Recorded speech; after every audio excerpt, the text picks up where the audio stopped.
కృష్ణుణ్ణి త్రియతీశ్వరుడు అని కూడా అంటారు. ఈ సంబోధనలో నిగూఢమైన అర్థం ఉంది. సాధారణంగా సర్వలోక మహేశ్వరుడు అని స్తుతిస్తుంటారు. భోక్తారం యజ్ఞ తపసాం సర్వలోక మహేశ్వరుడు. మరి ఇక్కడ త్రియతీశ్వర అనటంలో భౌతిక జగత్తుకు సంబంధించిన ఊర్ధ్వ, మధ్య, అధోలోకాలైనటువంటి ముల్లోకాలకు లేదా త్రిభువనాలకు ప్రభువు అని, దాంతోపాటు అంతరంగ శక్తి, బాహ్య శక్తి, తటస్థ శక్తి అనే 3 ప్రకృతులకు ప్రభువు అని అర్థం. ఆధ్యాత్మిక జగత్తుకు సంబంధించి గోలోక వృందావనము, వైకుంఠధామము అని 2 భాగాలుగా విభజించబడింది. శ్రీల భక్తి సిద్ధాంత సరస్వతి ఠాకూరు గోలోకంలో 3 భాగాలున్నాయి అని వ్యాఖ్యానించారు.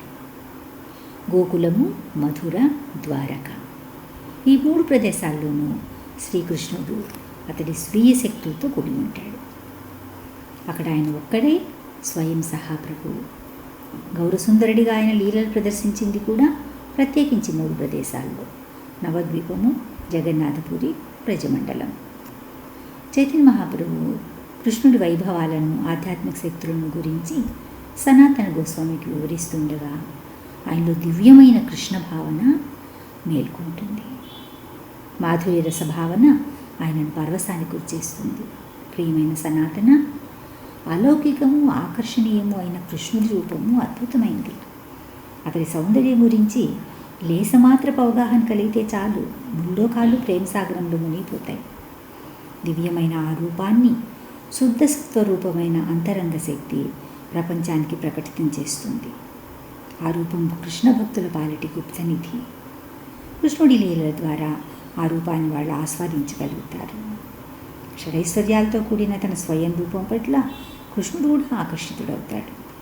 ఆయన దేహం పైన అలంకరించబడిన ఆభరణాలకు పరమ సుందరమైన ఆయన దేహమే అందాన్ని ఇస్తుంది.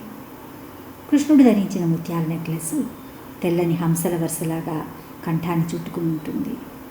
శిఖపైన ఉన్న నెమలి పింఛము సప్తవర్ణాలతో కూడిన హరివిల్లులాగా భాసిస్తుంది. దేహంపై ధరించిన పీతవస్త్రం ఆకాశంలో మెరుపులాగా ప్రకాశవంతంగా ఉంటుంది. కృష్ణుడు కొత్తగా రూపుదాల్చిన నీలిమేఘమైతే గోపికలు అప్పుడప్పుడే పెరుగుతున్న పైరు లాంటి వాళ్ళు. వర్షపు ధారలతో పైరు పెరిగినట్లుగా అమృతోపమానమైన కృష్ణలీలల నుంచి గోపికలు తమ జీవితాన్ని పొందుతున్నారు. కృష్ణుడు, గోపికలు ఇద్దరు పరిపూర్ణులే. ప్రతి క్షణము నిత్యనూతనంగా కనిపించే కృష్ణుడి దేహకాంతిని అద్దం లాంటి గోపికల అనిర్వచనీయమైన ప్రేమ ప్రతిబింబిస్తూ ఉంటుంది. వారి మధ్య ఉన్న మాధుర్య రసానుభూతి కామ్యకర్మల ద్వారా కానీ, ఊహాకల్పనల ద్వారా కానీ, యోగ విధానం ద్వారా కానీ, మంత్రయోగము లేదా ధ్యానం ద్వారా కానీ, చివరికి నియమబద్ధమైన భక్తి సేవ ద్వారా కూడా పొందలేరు. ఆ మాధుర్యము కేవలం నిత్యముక్తుల అనియుక్తమైన, అంటే ఇచ్ఛాపూర్వకమైన ప్రేమ ద్వారా మాత్రమే అనుభవం అవుతుంది. అది కూడా వృందావనంలో కృష్ణుడికి, గోపికలకు మాత్రమే పరిమితమైన మాధుర్య లీల. ఈ విధంగా చైతన్య మహాప్రభువు కృష్ణుడికి సంబంధించిన వివరాలు తెలియజేశాక, సనాతన, ఇప్పటి వరకు నేను ఏదో నాకు తోచినట్లుగా నీకు విషయాన్ని చెప్పలేదు. కృష్ణుడు దయామయుడు కావటం వలన నిన్ను అనుగ్రహించటం కోసం నా మనసుకు దిగ్భ్రమ కలిగేలా చేసి తనను ప్రకటితం చేసుకున్నాడు. నేను ప్రేమోన్నతుడిలాగా వాటి గురించి మాట్లాడాను అని అంటారు. తర్వాత ఆయన భక్తి సేవా విధానం గురించి సనాతనుడికి బోధించారు. మొదట జీవులు మరియు సర్వోత్కృష్టమైన భక్తి సేవను గురించి ఆయన వివరించారు. తర్వాత ఊహాకల్పనలతో కూడిన జ్ఞాన మార్గము, యోగ విధానాలు, ఏ విధంగా నిరుపయోగాలు తెలియజేశారు. జీవులు సర్వకాల సర్వావస్థల్లోనూ భక్తి సేవా విధానాన్ని అనుసరించాలి అని ఆయన ఆచరించి చూపించారు. బద్ధాత్మలైనప్పటికీ భగవంతుని సేవిస్తూ, అదే సమయంలో ఆధ్యాత్మిక ఆచార్యుడి ఆదేశాలు పాటిస్తూ సేవిస్తూ ఉండటం ద్వారా సంక్లిష్టమైన మాయాబంధనాల నుంచి బయటపడి కృష్ణుడి చరణారవిందాలను ఆశ్రయించగలుగుతారు. కృష్ణుడు ప్రకాశంతోనూ మాయ అంధకారంతోనూ పోల్చబడ్డారు. ఎక్కడైతే సూర్యుడి కాంతి ఉంటుందో అక్కడ చీకటి ఉండే అవకాశం లేదు. అదేవిధంగా కృష్ణ చైతన్యాన్ని స్వీకరించిన వాళ్ళు వెంటనే అజ్ఞానం అనే అంధకారం నుంచి బయటపడతారు. వివేకం లేని దౌర్భాగ్యులు మాయామోహితులవుతారు. అటువంటి వ్యక్తులు భౌతిక ప్రపంచంలోనే పరిభ్రమిస్తూ తాము చాలా సుఖాలను అనుభవిస్తున్నాము అనే భ్రాంతిలో జీవిస్తుంటారు. ఎవరైతే నిష్కపటంగా ఉంటారో, కృష్ణ, ఎన్నో జన్మలుగా నీ విస్మృతితో ఈ ఐహిక ప్రపంచంలో జీవించినప్పటికీ ఇప్పుడు నీ పదకమలాలను ఆశ్రయించాను. దీనుడైన ఈ భృత్యుణ్ణి అనుగ్రహించి నీ సేవా భాగ్యాన్ని కలిగించు అని వేడుకుంటారో వాళ్ళు తప్పకుండా కృష్ణుడి కృపకు పాత్రలవుతారు. రామాయణంలో ఒక కొటేషన్ ఉంది. సకృద్యేవ ప్రసన్నోయస్ తవాస్మీతి చ యాచతే అభయం సర్వదా తస్మై దదామి ఏతత్ వ్రతం మమ.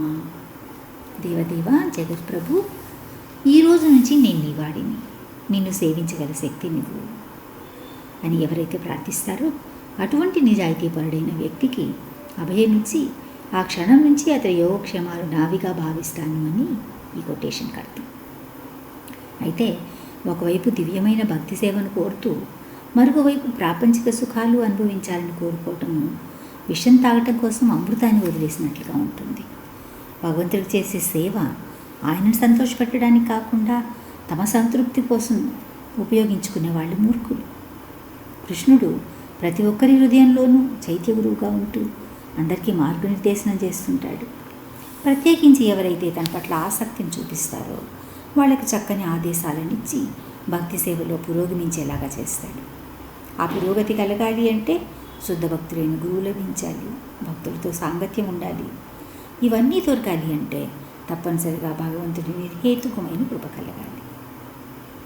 నిర్హేతుకమైన కృప అంటే మనకేదో అర్హత ఉంది అందువల్ల ఆయన ఇస్తున్నాడు అని కాదనమాట. ఆయనకు హేతు అనేది లేకుండా కలిగేటటువంటి దయని నిర్హేతుకమైన కృప అంటారు. వైష్ణవులు తమలో సులక్షణాలని సౌశీల్యతని వృద్ధి చేసుకోవాలి. కృష్ణుల్లో ఉన్న సద్గుణాలన్నీ క్రమంగా కృష్ణ భక్తుల్లోనూ వృద్ధి చెందుతాయి. భక్తులు ఎప్పుడూ దయ, వినమ్రత, సత్యసంధత, సర్వసమానత, నిర్దోషిత్వం, ఉదారత, వినమ్రత, పరిశుభ్రత వీటన్నిటినీ కలిగి ఉంటారు. భౌతికమైన సంపదలు లేకుండా ప్రతి ఒక్క శ్రేయస్సు కోసము పనులు చేస్తారు. కృష్ణుడికి ఆశ్రితులై ప్రశాంతంగా నిష్కాములుగా ఉంటారు. సదా సహనంగా క్షమ, దయాగుణం కలిగి ఉంటారు. అటువంటి భక్తుల సాంగత్యము భక్తి సేవకు మూలాధారం అవుతుంది. హృదయంలో గుప్తంగా ఉన్న కృష్ణ ప్రేమను మేల్కొల్పుతుంది. భక్తులు రెండు రకాలుగా ఉంటారు. మొదటి వాళ్ళు భౌతికమైన కోరికలు లేకుండా పూర్తిగా సంతృప్తి చెంది ఉండేవాళ్ళు. రెండవ రకము భగవంతుడి చరణాలకు సంపూర్ణంగా శరణాగతులైన వాళ్ళు. వీళ్ళ లక్షణాలు ఒకేలాగా ఉంటాయి. కాకపోతే కృష్ణ చరణాల విందాలకు పూర్తిగా శరణైన వారిలో ఆత్మసమర్పణ అనే ప్రత్యేకమైన గుణం ఉంటుంది. నేను నీ వాడిని, నీ దాసుడిని అని చెప్పటంలో అనిర్వచనీయమైన ఆనందం ఉంది, ఆధ్యాత్మికమైన సంతృప్తి ఉంది. అటువంటి భక్తులను కృష్ణుడు కూడా తన సన్నిహిత అనుచరులుగా అంగీకరిస్తాడు. జీవులందరూ చావు పుట్టుకలు నిశ్చయించబడిన వాళ్ళు అయినప్పటికీ భౌతికమైన కర్మలను వదిలిపెట్టి తమ జీవితాన్ని భగవంతుడి ఆదేశం నిర్వర్తించడం పట్ల దృఢచిత్తంతో ఉంటే అమరులవుతారు. ఆధ్యాత్మికమైన ఆనందం అనుభవించడానికి అర్హత పొంది భగవంతుడి లీలల్లో పాల్పంచుకొనగలుగుతారు. తమ ఇంద్రియాల ద్వారా భక్తి సేవను నిర్వహిస్తూ కృష్ణుడి పట్ల ప్రేమను పెంచుకోవటాన్ని సాధన భక్తి అంటారు. దివ్యమైన ఆ ప్రేమ భక్తి అందరి హృదయాల్లోనూ ఉండనే ఉంటుంది. భక్తి సేవ సాధనతో దాన్ని మేల్కొల్పాలి. ఈ సేవ శ్రవణంతో మొదలవుతుంది. నిద్రపోతున్న వ్యక్తులు ఏదైనా శబ్దం చేస్తే మేల్కొంటారు. బద్ధాత్మలైన జీవులకు ఒక శుద్ధ భక్తుడి ద్వారా హరే కృష్ణ మంత్రాన్ని శ్రవణం చేసే అవకాశం కలిగినప్పుడు వారిలో ఆధ్యాత్మిక చైతన్యం జాగృతమవుతుంది. క్రమంగా మనసు పరిశుద్ధమవుతూ ఇంద్రియాలు కూడా పరిశుద్ధమవుతాయి. దీన్నే చైతన్య మహాప్రభువు చేతోదర్పణమార్జనం అన్నారు. పరిశుద్ధమైన మనోఇంద్రియాలు విజయవాంఛలను తృప్తిపరచుకోవడానికి కాకుండా భగవంతుడిని హృదయపూర్వకంగా సేవించడానికి ఉపయోగించాలి. భక్తి సేవా నిర్వహణలో రెండు విధానాలు ఉన్నాయి. ఒకటి క్రమం తప్పకుండా చేసే భక్తి సేవ, మరొకటి ఎవరి బలవంతం లేకుండా తనంతట తానుగా చేసే భక్తి సేవ. ఈ స్థితికి రాకముందు ప్రామాణికుడైన ఆచార్యుడు చూపించిన దారిలో శాస్త్రాల్లో నిర్దేశించిన నియమాలను పాటిస్తూ భక్తి సేవను సాధన చేయాలి. దీన్ని వైదీ భక్తి అంటారు. భక్తి సేవలో పురోగతి సాధించాలి అంటే ఆచార్యుడి ఆదేశం ప్రకారం శ్రవణము, కీర్తనము, స్మరణలతో పాటు శ్రీ విగ్రహారాధనలో కూడా నియుక్తులై ఉండాలి. సేవ యొక్క ఇంటెన్షన్ అనేది ప్రేమ మాత్రమే అయినప్పుడు ఆ సేవ అహైతుకి అప్రతిహతగా సాగుతుంది.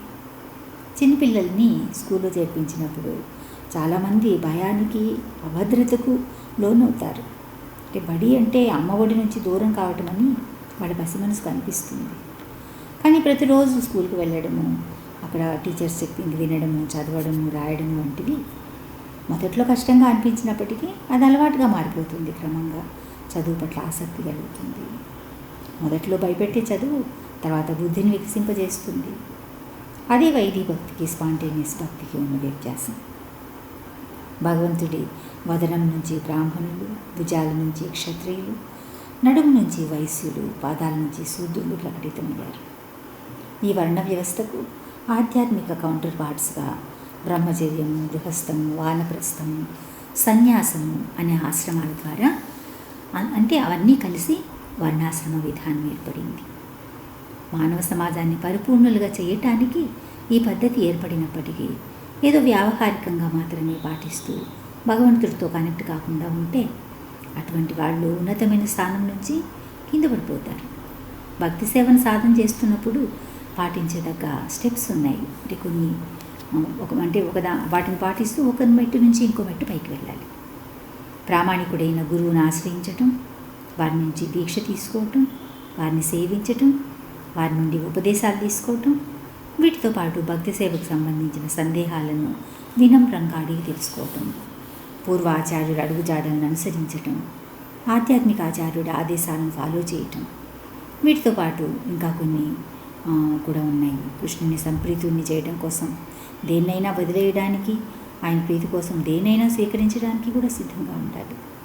కృష్ణుడు కొలువై ఉన్న బృందావనము, మధుర వంటి ధామాలు లేదా కృష్ణ మందిరాలు ఉన్న ప్రదేశంలో నివసించాలి. దేహాత్మల పోషణకు అవసరమైనంత మాత్రమే సంపాదించాలి. ఏకాదశి వ్రతాన్ని పాటించాలి.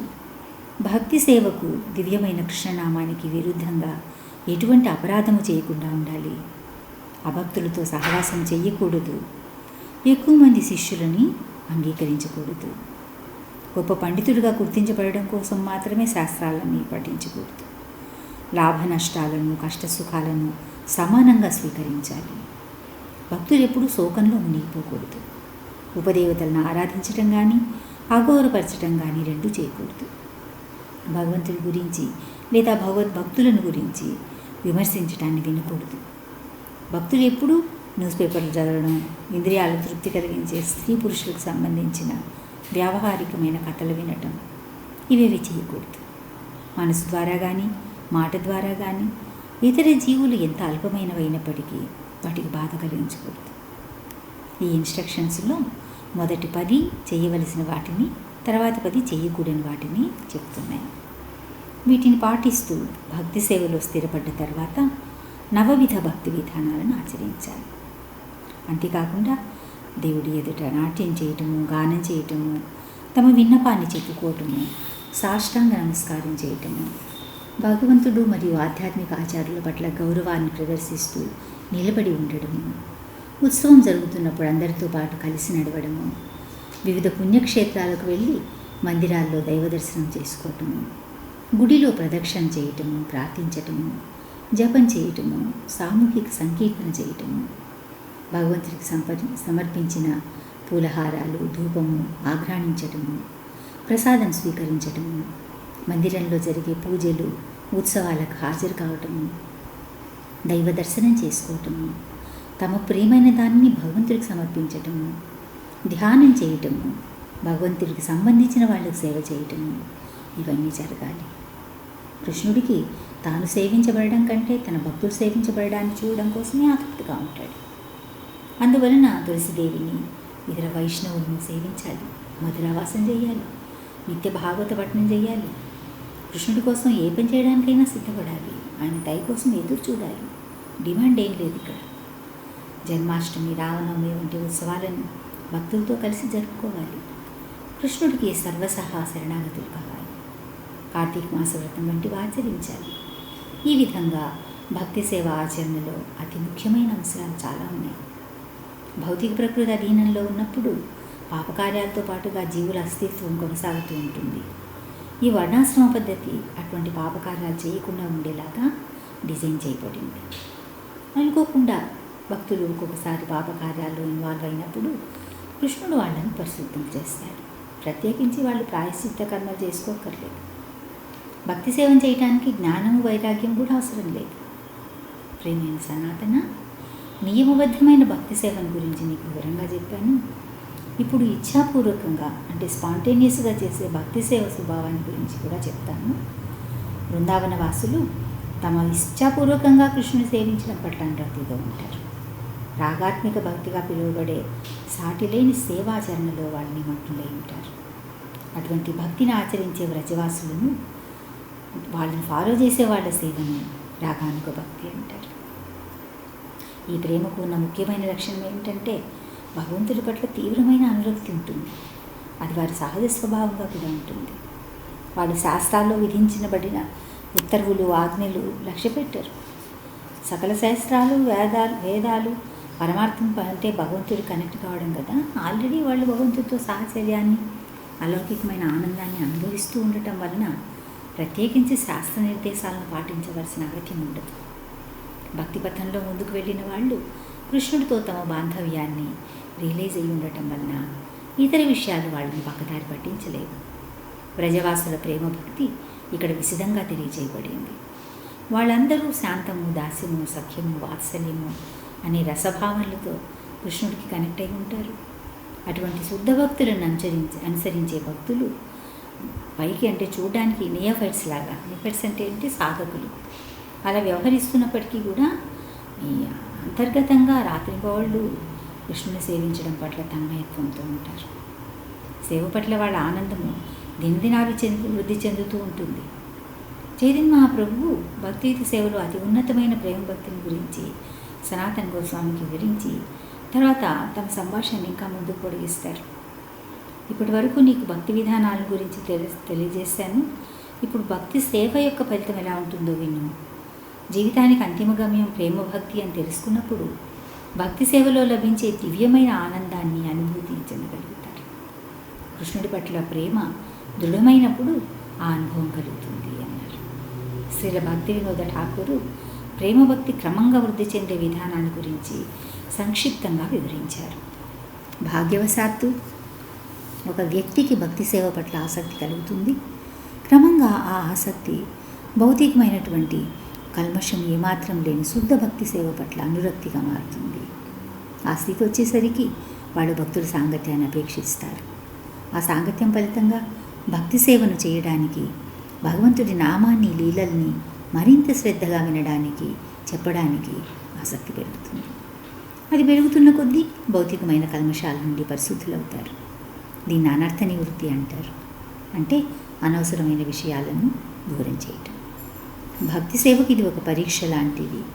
ఒక వ్యక్తి నిజంగా ఈ డివోషనల్ యాటిట్యూడ్ని డెవలప్ చేసుకుంటే భౌతికమైన 4 దోషాలు, అనైతిక లైంగిక సంపర్కము, జూదము, మత్తు పదార్థ సేవనము, మాంసభక్షణ, వీటి నుంచి బయటపడతారు. ఇవన్నీ ప్రారంభ దశలో కనిపించే మార్పులు. వీటి నుంచి బయటపడినప్పుడు భక్తి సేవ పట్ల దృఢమైన విశ్వాసం కలుగుతుంది.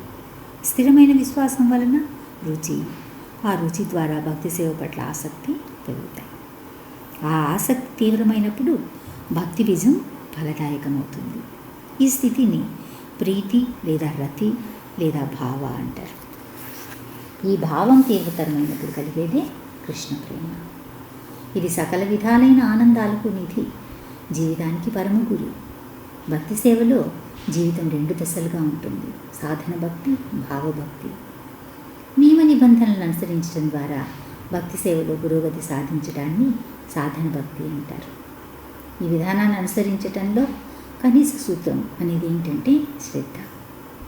దాని తర్వాత భక్తుల సాంగత్యం, ప్రామాణికుడైన ఆచార్యుల నుంచి దీక్ష తీసుకోవటం, దీక్ష తర్వాత నియమబద్ధమైన భక్తి సేవను ఆచరించటం. వీటి ద్వారా అనర్థాలన్నీ తొలగిపోయి సేవ పట్ల ఆసక్తి కలుగుతుంది. ఇంకా సేవ చేయాలి అనే ఆసక్తి అనురక్తిగా మారి భగవంతుడితో ప్రత్యేకమైన అనుబంధాన్ని కలిగేలాగా చేస్తుంది. దాని ఫలితంగా కలిగేది భావభక్తి. భావభక్తి శుద్ధసత్వానికి వేదికగా ఉంటుంది. శుద్ధ ప్రేమ కలగడానికి ముందు ఉన్న దశని భావభక్తి అంటారు. అది తీవ్రమైనప్పుడు ప్రేమభక్తి లేదా దివ్యమైన భక్తి అనుభవం అవుతుంది. ఈ దశలో వారిలో దేహభావన నశించిపోయి గోవిందుడి రూపలావణ్యాల తలుపులతో కూడిన ఉన్మత్తత చోటు చేసుకుంటుంది. కృష్ణుడి దివ్యమైన రూపాన్ని, లక్షణాలను స్మరిస్తూ పలవరిస్తూ ఉంటారు. ప్రేమ భక్తితో కూడిన భక్తుడి మానసిక స్థితిని ఎంతటి గొప్ప పండితులు, విద్వాంసులు అయినప్పటికీ అర్థం చేసుకోలేరు. గోపికలు ప్రేమభక్తి పరాకాష్ఠలో ఉన్నటువంటి వాళ్ళు. వారందరిలోనూ రాధారాణి ఇంకా శ్రేష్టమైన భక్తురాలు. ఆమె కృష్ణుడి అన్యమైంది కాదు. కృష్ణుడిలోని ఆనందానికి రూపం వచ్చి రాధారాణి అయింది. లాదిని శక్తి. సర్వ ఆకర్షకుడైన కృష్ణుడిని ఆకర్షించగల ఏకైక వ్యక్తి ఎవరు అంటే రాధారాణి. మదన మోహన మోహిని అంటారు ఆమెను. కృష్ణుడిలో అపరిమితమైనటువంటి క్వాలిటీస్ అన్నీ ఉన్నప్పటికీ ముఖ్యంగా 64 ప్రధానమైన లక్షణాలు. అవి భక్తుల చెవుల్లోనూ హృదయంలోనూ కనుతీరని తన్మయత్వాన్ని నింపుతుంటాయి. ఒక మాటలో చెప్పాలి అంటే కృష్ణుడిని సుప్రీం హీరో అన్నమాట. భక్తులకు కృష్ణుడికి మధ్య ఉన్న ప్రేమ వినిమయము అభక్తులకి ఎప్పుడూ అనుభవానికి రాదు. గతంలో నేను ప్రయాగలో ఉన్నప్పుడు దశాశ్వమేధ ఘాటు దగ్గర నీ సోదరుడైన రూపగోస్వామికి వీటన్నింటిని వివరించి చెప్పాను.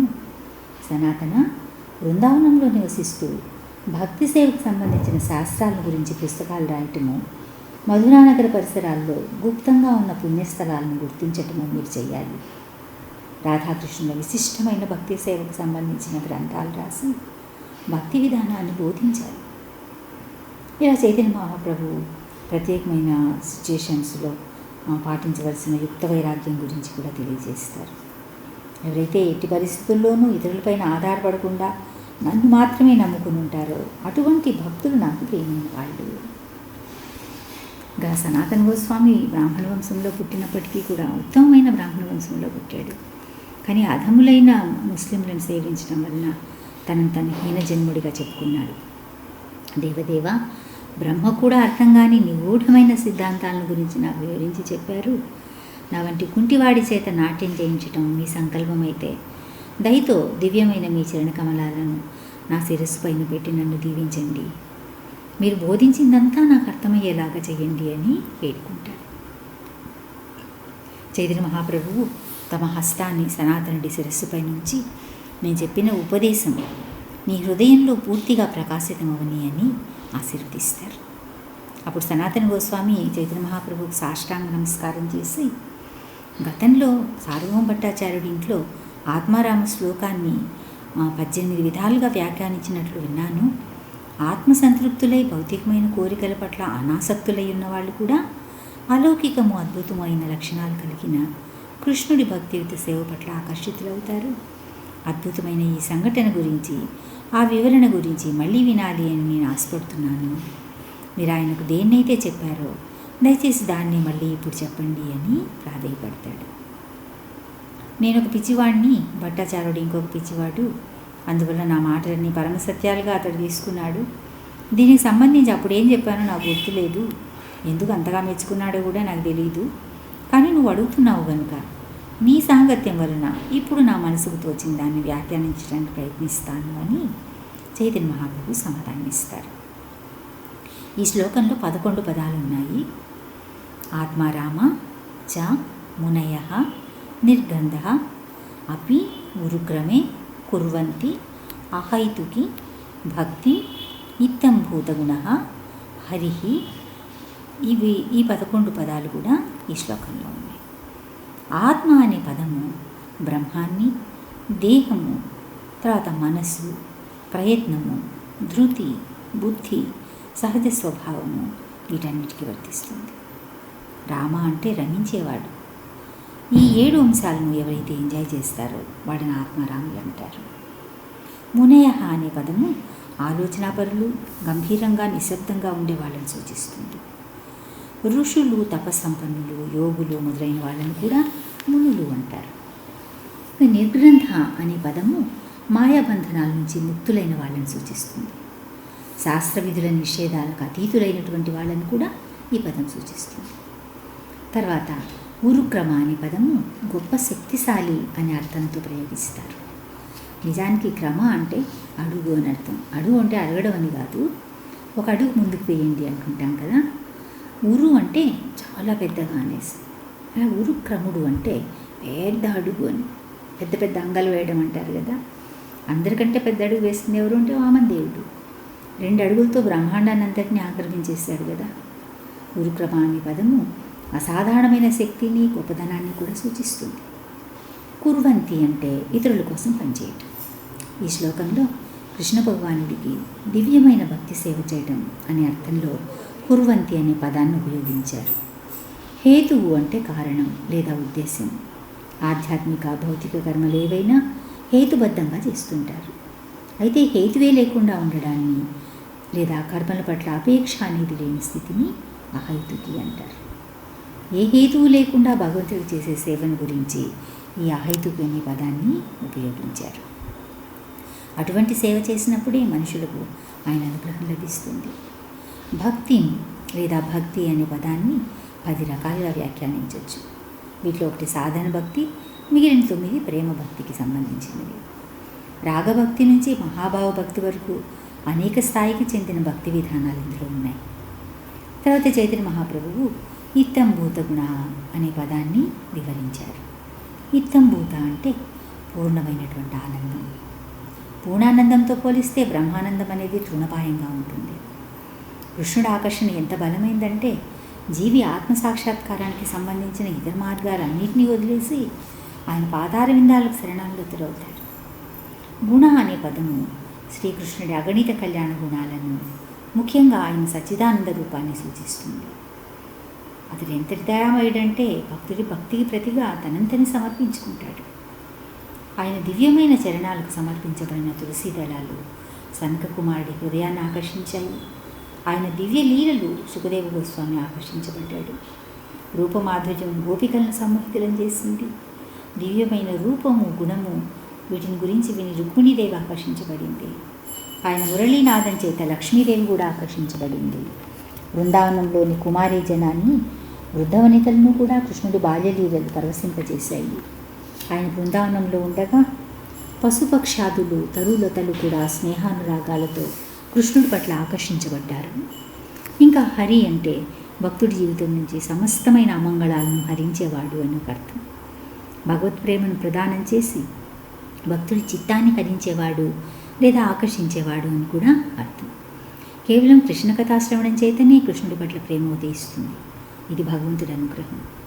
ఒకవైపు అశుభాలను హరిస్తాడు, మరొక వైపు సమస్త సన్మంగళాలను ప్రసాదిస్తాడు.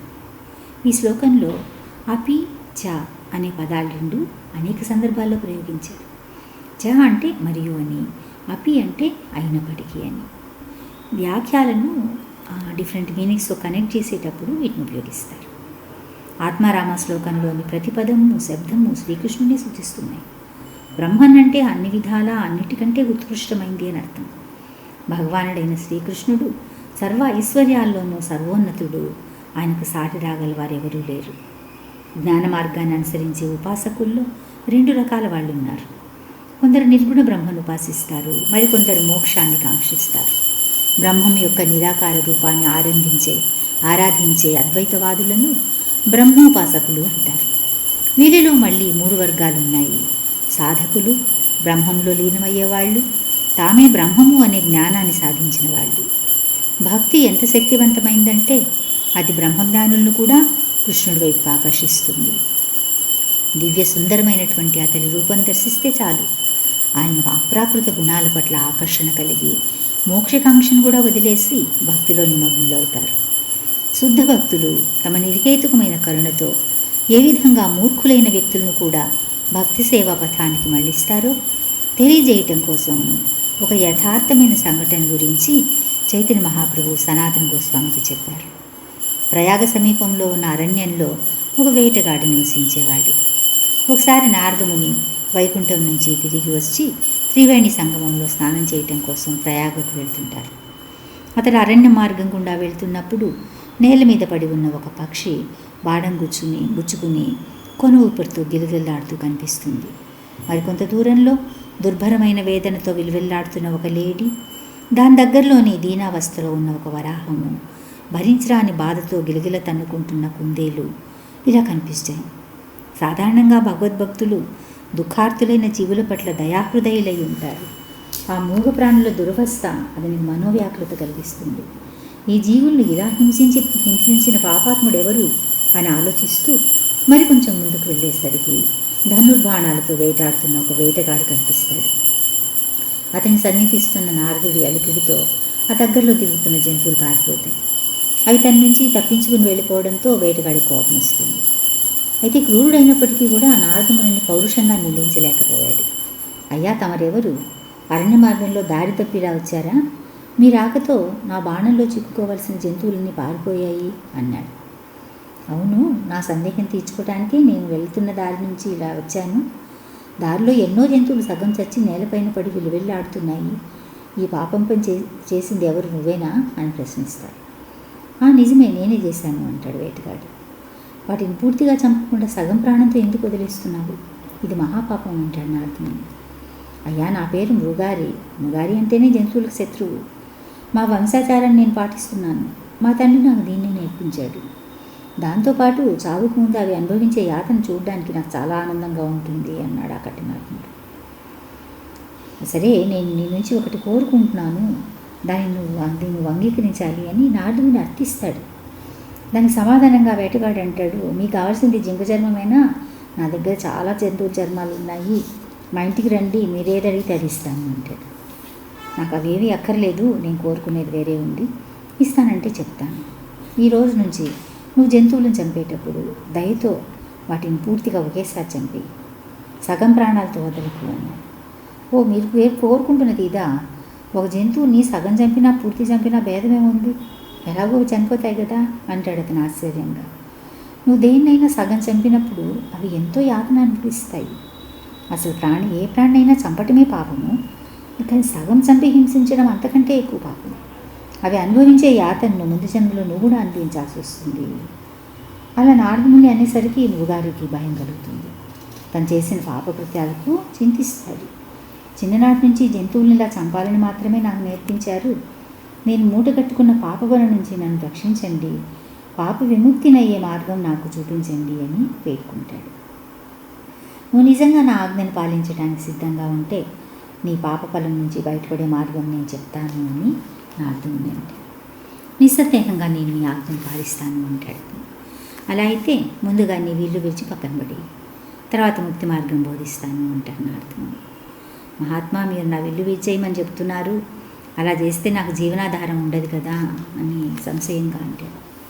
భయపడకు, జీవితం ఎలా గడుస్తుందని నువ్వు చింతించక్కర్లేదు, నీ జీవనానికి సరిపడే ఆహార ధాన్యాలు నేను పంపిస్తాను అని నారదుని హామీ ఇస్తాను.